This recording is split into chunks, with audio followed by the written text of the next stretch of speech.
All right, welcome to my third and final rant of the day. Before I get about here to go watch the 2018 Survivor Series. And speaking of Survivor Series, that's what the name of this rant is going to be about. November 18, 2001, 17 years ago, the 2001 WWF Survivor Series aired on pay-per-view. The same day, WWF SmackDown Just Bring It was released for the PlayStation 2. And the Nintendo GameCube being released here in the US. Now, I was planning to do this at Serge Dragon's house if T-Money was going to be there. But sadly, he's not going to be there with us to watch the 2018 Survivor Series. So it looks like I'm going to have to stay home by myself doing this rant. Yeah, looks like I'm going to have to stay home by myself and do this rant.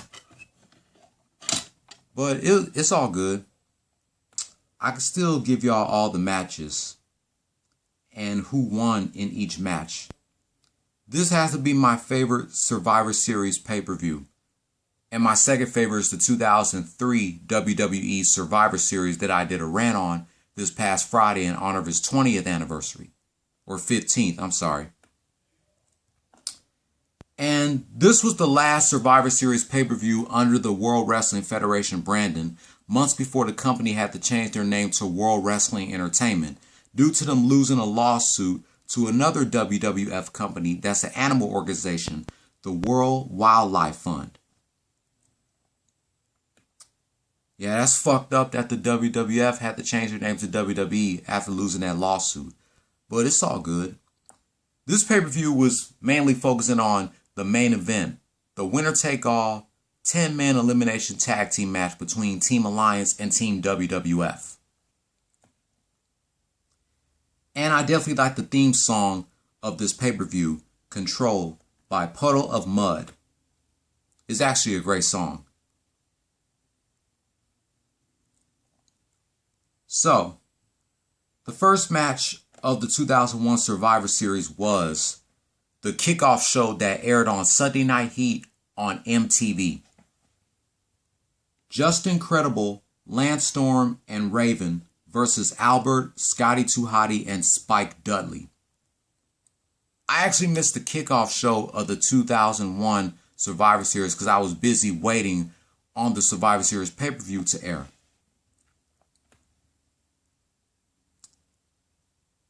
So, the winners of that match was Team Alliance, Lance Storm, Just Incredible, and Raven. I actually wanted Albert, Spike Dudley, and Scotty 2 Hotty to win. So the first match of the 2001 Survivor Series is Al Snow versus Christian for the World Wrestling Federation European Championship. And Christian was talking to the World Wrestling Federation fans that was watching this pay-per-view.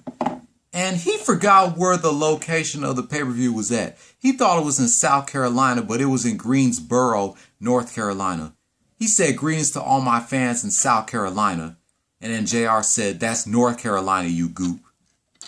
And his speech was going great until he made me mad at the end. He said, "The WWF has come to die." I'm like, shut up, Christian. The WWF has not come to die in the Survivor Series. The Alliance has come to die in the Survivor Series. So then Al Snow comes out, and the match was really slow, but then it started to speed up a little bit. It was starting to get better. Or should I say, it was getting boring, but then it started to get better. And to be honest, I actually wanted Christian to retain his European Championship because I don't like Al Snow. Even back then when I was a kid watching the Attitude Era, I never liked Al Snow. And even in the Ruthless Aggression Era, I never liked him. My dad said that Al Snow is a nobody when I used to have a sticker of him. That's when I realized that I don't like Al Snow. He's a nobody. He was pretty much like the WWF version of Marty Jannetty. So I'm happy Christian did the finishing move on Al Snow and retained his World Wrestling Federation European Championship.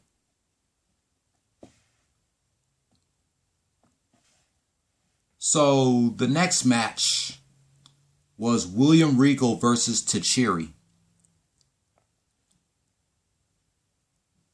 The match was going slow, but it started to pace up a little bit. And Tajiri made William Regal's nose bleed by doing a buzzsaw kick. But unfortunately, William Regal performed the Regal bomb on Tajiri and won that match. And after the match was over, William Regal gave Tajiri another Regal bomb, and former referee Tim White told William Regal to get out of the arena, get all the way out.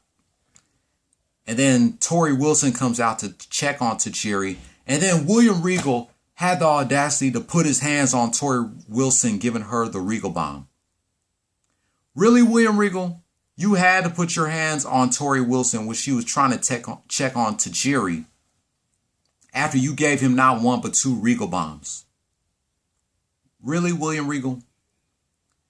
You know, in real life, if a man put his hands on a woman, he can get arrested for that. Don't believe me? Ask Stone Cold Steve Austin. He got arrested 16 years ago for beating up on his ex-wife, Deborah, and afterwards they eventually got a divorce. So the next match was the first ever Unification Undisputed Championship match between the WCW United States Champion Edge and the World Wrestling Federation Intercontinental Champion Test.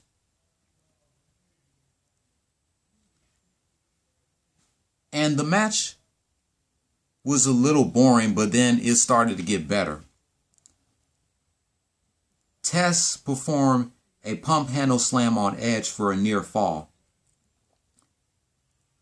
Then Test, he tried to do Edge's finishing move, the spear, and he failed to beat Edge and become the new Unification Undisputed Champion, trying to use Edge's finishing move, the spear. Then Edge tried to do his finishing move, the spear, on Test, but Test eventually kicked out.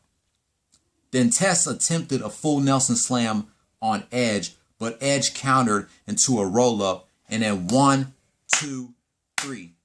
Edge becomes the unified, undisputed champion. So Edge was the WCW US champion and the World Wrestling Federation Intercontinental champion. And then Test want to get mad and not take the loss like a man. That's what you get, Test. You failed to beat Edge and become the unified, undisputed champion. I'm so glad Edge won that match. Then the next match was a steel cage match for the unified, undisputed tag team championships between the Dudley Boyz and the Hardy Boyz. The Dudley Boyz was the WCW tag team champions, and the Hardy Boyz were the World Wrestling Federation tag team champions. And this was the first time that the Dudley Boyz and the Hardy Boyz had faced each other in a steel cage match, if I'm not mistaken. My favorite part was when Bubba Ray told Stacy Keibler to get the table. And I'm like, how you going to get a table in a cage and the steel cage is unlocked? And referee Nick Patrick was trying to figure out why did Stacy Keibler, why is she trying to put a table inside a steel cage? And then Stacy Keibler was flashing her ass in Nick Patrick's face, and she was trying to find the keys, and it was hidden in his pocket. She unlocked the steel cage and brought the table inside the steel cage. And Matt Hardy escaped from the steel cage, and he was begging Jeff Hardy to come down so they could become the unified, undisputed tag team champions. But Jeff Hardy, being the dumbass that he is, Jeff Hardy, you made a big mistake trying to do the swanton on Devon Dudley through a table 20 feet high off the steel cage. And you failed to slam Devon through a table using your finishing move, the Swanton. Devon quickly escaped. Devon pinned Jeff Hardy, and the Dudley Boyz became the unified, undisputed tag team champions. If Jeff Hardy would have listened to his big brother Matt climb down the steel cage, they would have won that match. But Jeff Hardy wanted to be an idiot, try to do the Swanton bomb on Devon through that table, and he eventually slammed himself through that table. Big mistake, Jeff Hardy. Costing you and your brother Matt that unification undisputed tag team championship match. The next match was the Immunity Battle Royal, on which member of the Alliance or the WWF gets to keep their job for a year or two.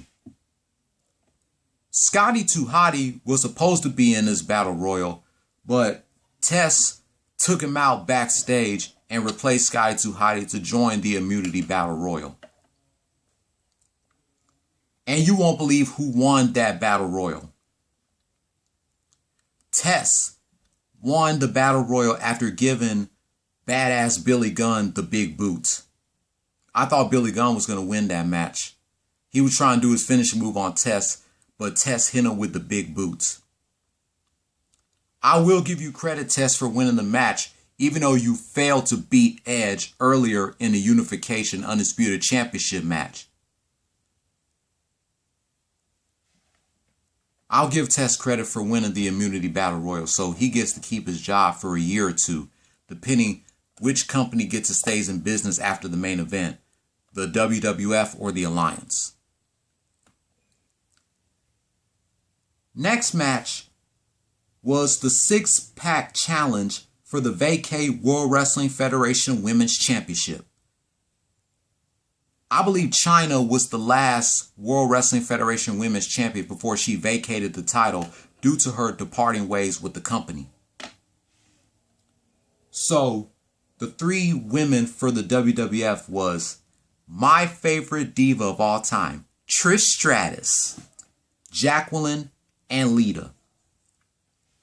And the 3 women for the Alliance, Mighty Molly, WWE Hall of Famer Ivory, and the debuting of Jazz.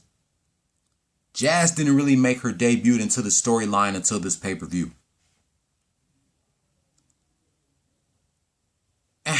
Do I really have to explain who really won this 6-pack challenge for the World Wrestling Federation Women's Championship match? My 3 picks were Trish Stratus, Lita, and Ivory. And one of those 3 picks of mine won. My girl, Trish Stratus.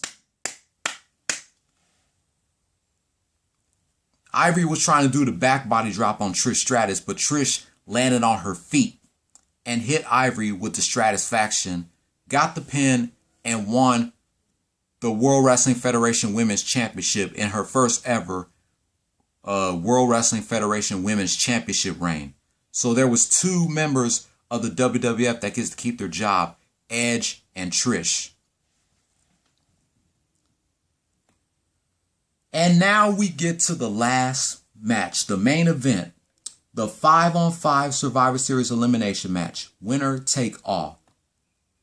Who gets to stay in business, the Alliance or Team WWF?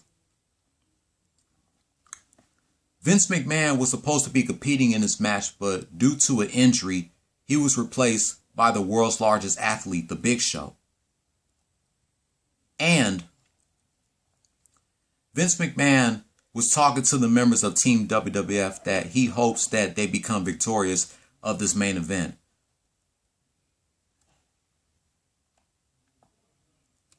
So, the competitors for Team Alliance was Stone Cold Steve Austin, Kurt Angle, Rob Van Dam, Booker T, and Shane McMahon. And the members from Team WWF, The Rock, Y2J Chris Jericho, The Undertaker, Kane, and The Big Show. And we pretty much already know who eliminated who in this match. Shane O'Mac eliminates The Big Show. Chris Jericho eliminates Shane O'Mac. Rob Van Dam eliminates Kane. Kurt Angle eliminates The Undertaker after being hit by the Stone Cold Stunner. The Rock eliminates Booker T. Chris Jericho eliminates RVD. The Rock eliminates Kurt Angle. Stone Cold eliminates Chris Jericho. And then Chris Jericho want to get mad and not take the loss like a man. Turning heel, attacking The Rock, almost costing Team WWF the match and for the company to go out of business. Really, Chris Jericho, you want to get mad and not take the loss like a man? And then you want to turn heel attacking The Rock. And before this pay-per-view, we know that The Rock and Chris Jericho had so many problems.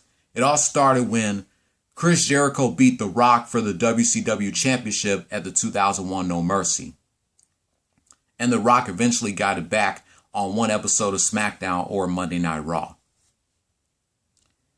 And The Undertaker, all the members of the WWF were pissed that Chris Jericho turned his back on The Rock by attacking him. And The Undertaker came out. The Undertaker was like, what the hell were you thinking? What are you doing? You don't be an egomaniac. The Undertaker's job, all the members of the WWF's jobs were in jeopardy thanks to Chris Jericho. So it was down to the last two, the team captains of Team Alliance and Team WWF, my two favorites of the Attitude Era, or should I say all WWE, The Rock and Stone Cold Steve Austin, my favorite rival of the World Wrestling Entertainment. And when The Rock hit Stone Cold Steve Austin with his own Stone Cold Stunner, just when referee Earl Hebner was about to count 1, 2, 3, that damn Nick Patrick had to stick his nose into Earl Hebner and The Rock's business. Just when The Rock was about to give Nick Patrick the Rock Bottom, Stone Cold hit The Rock with his own move, the Rock Bottom. And thank God The Rock kicked out of that Rock Bottom. And the question of this match was, is Stone Cold going to defect from the Alliance to the WWF? Who knows? We had to keep watching. And Stone Cold was trying to tell Nick Patrick that was a 3 count, but Nick Patrick told him it was a 2 count. And then Stone Cold nailed his own referee, Nick Patrick, and he was trying to get Earl Hebner back into the ring so he can count 1, 2, 3. Just when Stone Cold was about to hit The Rock with the Stone Cold Stunner, Stone Cold ran right into Earl Hebner. The Rock was about to hit Stone Cold with the Rock Bottom, but Stone Cold counted with the Stone Cold Stunner. And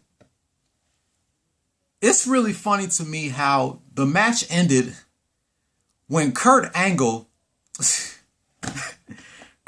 was trying to prevent himself from losing his job as a member of the Alliance.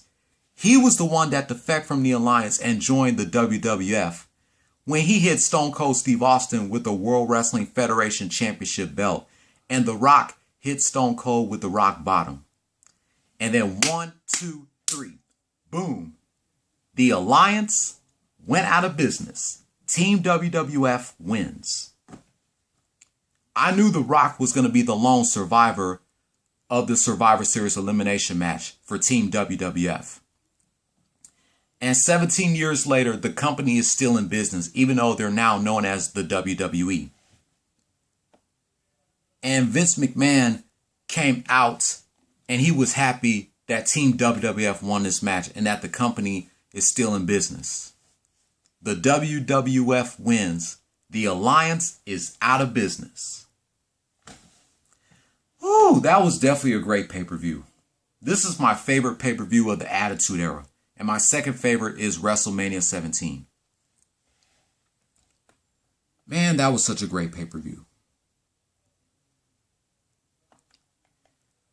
So that wraps up my rant celebrating 17 years of the 2001 WWF Survivor Series. So let me know, what do you guys think about this pay-per-view looking back on it 17 years later? Excuse me, that's my stomach. This was actually a great pay-per-view, no doubt about it. And too bad this was the last Survivor Series pay-per-view during the Attitude Era and under the World Wrestling Federation brand name until the company had to change their name to World Wrestling Entertainment. That was back when pay-per-views like this was rated TV-14. I definitely miss those days when these pay-per-views was rated TV-14. So let me know in the comments below, what were your favorite matches of this Survivor Series pay-per-view and who you wanted to win in the main event, Team Alliance or Team WWF. When it was down to The Rock and Stone Cold Steve Austin, it was pretty much WrestleMania 17 all over again, in my opinion. But yeah, let me know what you guys think about my rant celebrating 17 years of this pay-per-view.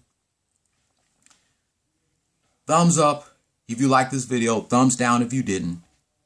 Subscribe to my channel for more videos and click on the notification bell for any video that I upload. And I will catch you guys tomorrow celebrating 17 years of the Monday Night Raw after the 2001 Survivor Series. Don't follow your dreams, chase them. Peace. Happy 17th anniversary to the 2001 WWF Survivor Series. And when it comes to my Attitude Era rants, I always end them like this. If you smell what The Rock is cooking. And that's the bottom line, 'cause Stone Cold said so.